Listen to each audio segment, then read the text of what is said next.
44 حماقتیں ہو چکی ہیں۔ جاوید چودھری 25 اکتوبر 2019۔ مریم نباتنزی بچے پیدا کرنے کی لت میں مبتلا ہے۔ یوگنڈا کے ضلع مکونو کے گاؤں کساؤ میں رہتی ہے۔ 12 سال کی عمر میں شادی ہوئی، 39 سال کی ہو چکی ہے۔ 27 برسوں میں 15 مرتبہ حاملہ ہوئی اور 44 بچے پیدا کیے۔ 4 بار جڑواں بچے پیدا ہوئے، 5 مرتبہ 3 بچوں کو جنم دیا اور 5 ہی مرتبہ 4 بچے پیدا کیے۔ مریم کے سب سے بڑے بچے ایوان کبوکا کی عمر 23 سال ہے۔ یہ 45واں بچہ بھی پیدا کرنا چاہتی ہے، لیکن ڈاکٹروں اور عدالت نے اس پر مزید بچے پیدا کرنے کی پابندی لگا دی۔ یوں یہ دنیا کی پہلی خاتون بن گئی جسے باقاعدہ عدالت کے ذریعے بچہ پیدا کرنے سے روک دیا گیا۔ مریم اس فیصلے کے خلاف سراپا احتجاج ہے۔ یہ کہہ رہی ہے، میرے والد کے 45 بچے تھے، میں بھی 45واں بچہ پیدا کر کے اپنے والد کے برابر ہونا چاہتی ہوں، مگر عدالت نے ڈاکٹروں کو اس کی بچہ دانی نکالنے کا حکم دے دیا ہے اور یہ اس وقت ڈاکٹروں سے چھپتی پھر رہی ہے۔ حکومت اور مریم دونوں میں کون جیتتا ہے یہ فیصلہ وقت کرے گا۔ تاہم 44 بچوں کی اس ماں کی وجہ سے یوگنڈا کو بحران حل کرنے کا ایک نیا طریقہ سمجھ آ گیا، اور وہ طریقہ ہے عدالت کا کٹہرا۔ چنانچہ اب اگر کوئی شخص ملک میں ذاتی حیثیت میں بھی بحران پیدا کرنے کی کوشش کرے گا تو ریاست اسے عدالت کے ذریعے روک دے گی۔ یہ ایک شاندار طریقہ ہے، ہم بھی یہ طریقہ پاکستان میں آزما سکتے ہیں۔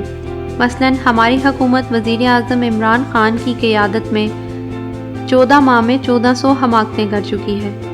پوری ریاست مل کر حکومت کو ان حماقتوں سے نہیں روک سکی، لہٰذا ہمیں اب عدالت سے درخواست کر دینی چاہیے اور عدالت کو حکومت کی مزید حماقتوں پر پابندی لگا دینی چاہیے تاکہ عوام سکھ کی چند سانس لے سکیں۔ عدالت کے علاوہ ہمارے پاس اب کوئی آپشن نہیں بچا۔ کیوں نہیں بچا، ہم اس طرف آئیں گے، لیکن آپ پہلے حکومت کی حماقتیں ملاحظہ کیجیے۔ عمران خان کی حماقتوں کا آغاز 2014 میں ہوا۔ 2014 کا دھرنا، عمران خان کا ریڈ زون میں پہنچنا اور پارلیمنٹ، وزیر اعظم ہاؤس، ایوان صدر اور پی ٹی وی پر حملہ، سول نافرمانی، بل جلانا، گیس اور بجلی کے بل ادا نہ کرنا، پولیس وین سے لوگوں کو چھڑانا، ایس ایس پی پر حملہ اور آئی جی کو دھمکیاں، یہ حماقتوں کا خوفناک آغاز تھا۔ میں اس وقت بار بار عرض کرتا رہا، یہ حکومتوں کی تبدیلی کا نیا راستہ دکھا رہے ہیں۔ کل مولانا فضل الرحمان 10-20 لاکھ لوگوں کے ساتھ آئیں گے اور پورا نظام مفلوج کر دیں گے، مگر یہ نہیں سمجھے۔ عمران خان کی دوسری بڑی حماقت پارٹی منشور تھا۔ پی ٹی آئی نے منشور میں 1 کروڑ ملازمتیں، 50 لاکھ گھر، صحت کے بجٹ میں اضافہ، بلدیاتی اداروں کی خود مختاری، 10 ارب درخت، نیب کی خود مختاری، جنوبی پنجاب کا قیام اور پاکستان کو بزنس دوست ملک بنانے کا اعلان کر دیا۔ فرمایا گیا، ہم 2 ماہ میں پرانے پاکستان کو نیا بنا دیں گے۔ سوئس بینکوں سے 200 ارب ڈالر لا کر آدھے اس کے منہ پر ماریں گے، آدھے اس کے جبڑوں پر جڑ دیں گے۔ یہ بھی کہا گیا، ہم یکساں نظام تعلیم، کرپشن کا خاتمہ اور دروازے تک انصاف بھی فراہم کریں گے، اور بیرون ملک سے ڈالروں کی بارش ہوگی۔ کراچی کے ساحل سے تیل نکلے گا، سونے کے پہاڑوں سے سونا آئے گا، عالمی کمپنیاں سرمایہ کاری کے لیے پاکستان پر یلغار کر دیں گی، حکومت 8000 ارب روپے کے ٹیکس جمع کرے گی، اور یورپ اور امریکہ سے پاکستانی دھڑا دھڑ واپس آئیں گے۔ لیکن پھر کیا ہوا؟ حکومت کو اپنے فرمودات کی ایک ایک گانٹھ اپنے دانتوں سے کھولنی پڑ گئی۔ ملک کا سب سے بڑا صوبہ ایک ایسے شخص کے حوالے کر دیا گیا جس نے کبھی ٹریکٹر نہیں چلایا تھا، جو آج تک کراچی نہیں گیا، اور جس نے ہیلی کاپٹر میں بھی وزیر اعلیٰ بننے کے بعد قدم رکھا تھا۔ یہ 1 سال سے وزیر اعلیٰ کی ٹریننگ لے رہا ہے، اور اس ٹریننگ کے دوران صوبے کا کیا حشر ہو گیا یہ پنجاب، پنجابی اور ان کا خدا جانتا ہے۔ دوسرا صوبہ اس شخص کے حوالے کر دیا جو 14 ماہ میں پشاور کی میٹرو مکمل نہیں کر سکا، جو کبھی ادھر سے پل توڑوا دیتا ہے اور کبھی ادھر سے جنگلہ، اور جس نے اب میٹرو کے ٹریک پر سائیکل سروس چلانے کا اعلان کر دیا ہے، اور جسے ایف سی کے جوان اٹھا کر گاڑی میں بٹھاتے ہیں۔ ملک کی ساری معیشت اٹھا کر پہلے بین الاقوامی معیشت دان ڈاکٹر اسد عمر کے حوالے کر دی گئی۔ وہ بیڑا غرق کر بیٹھے تو پھر اس کے ٹکڑے کر کے 4 وزیروں میں تقسیم کر دیے گئے، اور یہ چاروں اب روز معیشت کا پیٹ چاک کر کے اندر ٹانکے لگا دیتے ہیں، اور معیشت ٹانکوں کے بوجھ سے ڈوبتی چلی جا رہی ہے۔ آصف علی زرداری نے 5 برسوں میں 8000 ارب روپے، اور نواز شریف نے 5 سالوں میں 16,000 ارب روپے قرضے لیے تھے، جبکہ موجودہ حکومت نے ایک سال میں 10,000 ارب روپے قرضہ بڑھا دیا۔ وزراء اپنے منہ سے فرمانے لگتے ہیں ڈالر 200 روپے تک چلا جائے گا، چنانچہ ڈالر دن دگنی اور رات چگنی ترقی کرنے لگا اور پورے ملک کی تجارت اور صنعت بیٹھ گئی۔ حکومت کی تیسری بڑی حماقت IMF تھا۔ وزیر اعظم نے فرمایا تھا یہ IMF کے پاس جانے سے پہلے خودکشی کر لیں گے، چنانچہ یہ 6 ماہ ڈٹے رہے اور جب پیچھے ہٹے تو پوری قوم خودکشی تک پہنچ گئی۔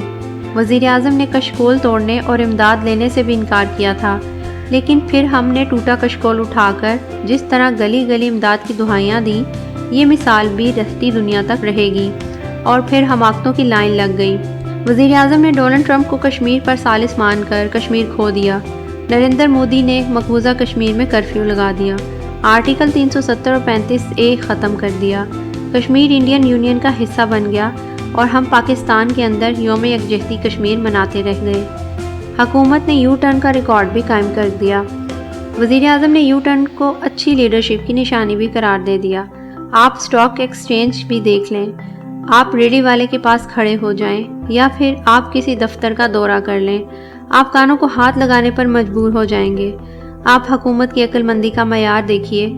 مولانا فضل الرحمان نے آزادی مارچ کا اعلان کیا اور حکومت نے یہ اکیلے ہیں، نون لیگ اور پاکستان پیپلز پارٹی کبھی ان کا ساتھ نہیں دے گی کے نعرے لگا لگا کر پوری اپوزیشن کو مولانا کے پیچھے کھڑا کر دیا۔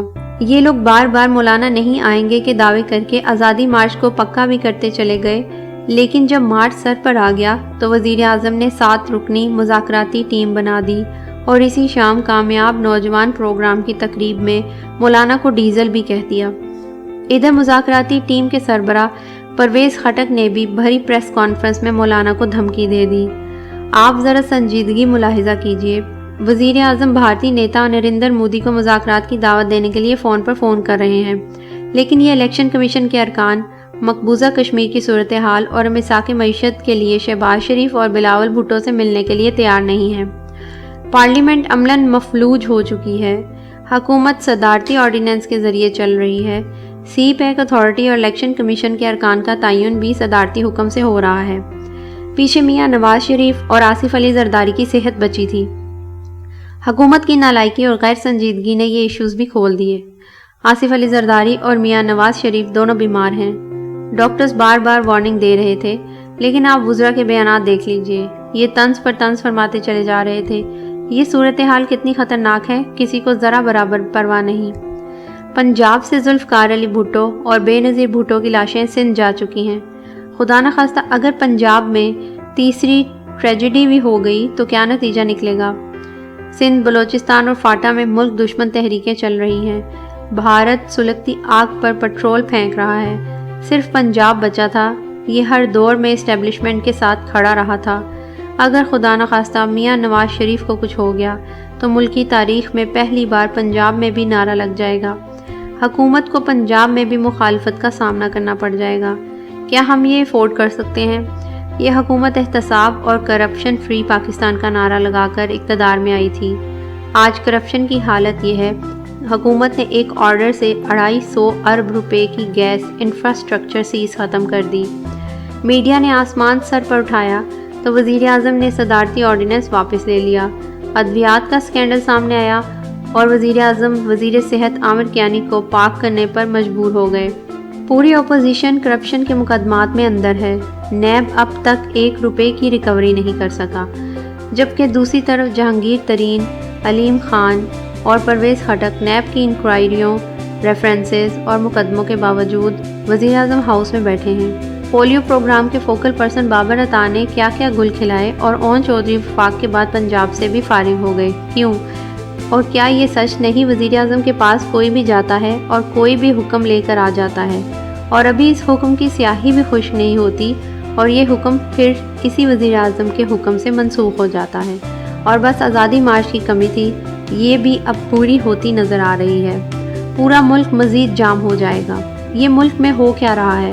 حکومت اور سسٹم کہاں ہے؟ حکومتی حماقتیں مریم نبا تنزی کی طرح روز بچوں پر بچے دیتی جا رہی ہے، لیکن کوئی حکومت کا ہاتھ پکڑنے، اس کا راستہ روکنے کے لیے تیار نہیں۔ چنانچہ پھر عدالت کے سوا کیا آپشن بچ جاتا ہے؟ یہ حکومت سپریم کورٹ کے ایکٹیویزم کا نتیجہ ہے۔